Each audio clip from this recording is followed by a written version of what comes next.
Настапот на Toyota на сајмот за потрошувачка електроника CES во Лас Вегас беше како што никој не го очекуваше.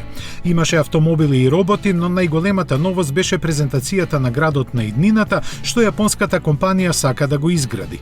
Наречен е Woven City и ќе се простира на 70 хектари во подножјето на планината Фуџи. Замислен е како заокружен екосистем кој енергијата ќе ја добива од водородни келии. Ќе преовладуваат автоматизацијата, роботиката и воопшто вештачката интелигенција.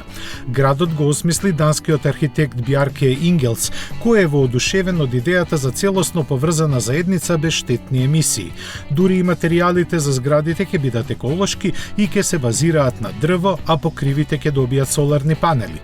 Предвидени се 3 типа сообраќајници. Едни ќе бидат резервирани само за пешаци, други за пешаци и автономни транспортни средства, а на третите ќе може да се движат класичните автомобили.